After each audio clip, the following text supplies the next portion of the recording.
Hello friends, this is Dr. Karbari Balchandra and you all are welcome in Beconomics where we make economic concept easy and logical. Previous videos में हम लोग ने price elasticity of demand के different types के numerical problem solve किए। इस videos में हम लोग demand function through price elasticity का वैल्यू आइडेंटिफाई करेंगे। तो जैसे इस प्रॉब्लम में दिया है demand function for X goods has been estimated if price is ₹8 per unit then find out price elasticity of demand. और फिर यहाँ पर आपको डिमांड फंक्शन दिया है QD is equal to 950 minus 50P। अभी यहाँ पर आपको पहले P का वैल्यू फाइंड आउट करना पड़ेगा। तो जैसे P का वैल्यू यहाँ पर दिया है प्राइस इज ₹8 पर यूनिट, तो यहाँ पर हम लोग प्राइस का वैल्यू लिखते हैं P इज इक्वल टू 8। इस डिमांड फंक्शन के साथ आपको यूज करना है प्राइस इलास्टिसिटी का फॉर्मूला। सबसे पहले हम लोग डिमांड फंक्शन को सॉल्व करते हैं, तो हम लोग को वैल्यू मिलेगा QD। डिमांड फंक्शन में जैसे दिया है coefficient of price that is delta Q upon delta P is 50। तो आपके पास कोएफिशिएंट ऑफ प्राइस ऑलरेडी दिया हुआ है, तो उसको हम लोग यहाँ पर नोट डाउन करते हैं। Delta Q upon delta P जो आपका है कोएफिशिएंट ऑफ प्राइस जिसका वैल्यू है 50। तो जैसे डिमांड फंक्शन में हम लोग ने P की जगह 8 वैल्यू प्लेस किया है, 50 मल्टीप्लाई 8 करेंगे तो हम लोग को वैल्यू मिलेगा 400। अब इस 400 को हम लोग 950 में से माइनस करेंगे तो हम लोग को QD का वैल्यू मिलेगा 550। तो 550 आपका हो गया Q। आपको Q का वैल्यू यहाँ पर मिल गया और वो है 550। हम लोग को जो वैल्यूज मिले वो वैल्यूज हम लोग प्राइस इलास्टिसिटी ऑफ डिमांड के इक्वेशन में प्लेस करते हैं। तो हम लोग को इस तरह से इक्वेशन मिलेगा 8 डिवाइड बाय 550 मल्टीप्लाई 50। अभी 8 मल्टीप्लाई 50 करेंगे तो हम लोग को वैल्यू मिलेगा 400 और 400 को हम लोग 550 से डिवाइड करेंगे तो वैल्यू मिलेगा 0.73। तो इस तरह से हमारे प्राइस इलास्टिसिटी का वैल्यू है लेस देन 1, जिसको हम लोग बोलते हैं लेस इलास्टिक डिमांड।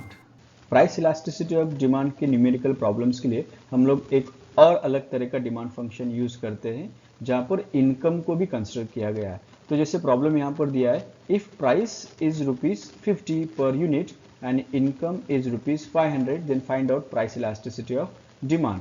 तो आपको डिमांड फंक्शन इस तरह से दिया हुआ है QD is equal to 5000 plus 20Y minus 4P। So Y यहाँ पर इनकम है और P यहाँ पर प्राइस है। तो जैसे प्राइस का वैल्यू यहाँ पर दिया है 50 और इनकम का वैल्यू दिया हुआ है 500। तो ये आपके वैल्यूज यहाँ पर मिल गए। तो अभी हम लोग निकालते पहले QD का वैल्यू।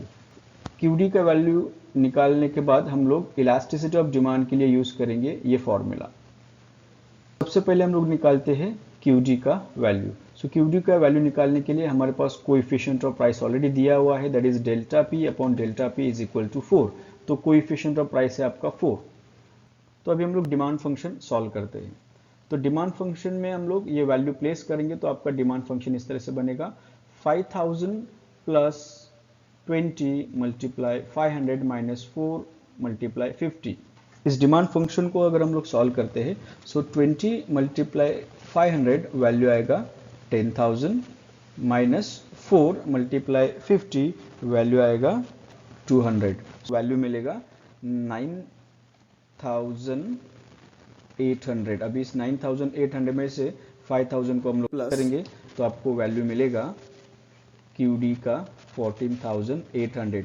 तो ये हो गया आपका Q का वैल्यू 14,800। अभी हम लोग ये वैल्यू इलास्टिसिटी ऑफ डिमांड के फॉर्मूला में प्लेस करते हैं। फॉर्मूला में ये वैल्यू प्लेस करने के बाद आपको इस तरह से इक्वेशन मिलेगा 50 डिवाइड बाय 14,800 मल्टीप्लाई 4। जो वैल्यूज आपको मिले हैं वो वैल्यूज इलास्टिसिटी ऑफ डिमांड के इक्वेशन में प्लेस करने के बाद उसको आप सॉल्व करेंगे तो आपको आंसर मिलेगा 0.01। तो ये हो गया आपका इलास्टिसिटी ऑफ डिमांड का वैल्यू जो 1 से कम है और इसको हम लोग बोलते हैं less elastic demand. Price elasticity का न्यूमेरिकल प्रॉब्लम सॉल्व करने के लिए आपको ये एक प्रॉब्लम यहाँ पर प्रैक्टिस के लिए दिया है। तो डिमांड फंक्शन आपको इस तरह से दिया हुआ है जिसके साथ आपको इलास्टिसिटी ऑफ डिमांड का फॉर्मूला भी यूज करना है। तो ये प्रॉब्लम का आंसर आप फाइंड आउट करके मुझे कमेंट बॉक्स में बताइए।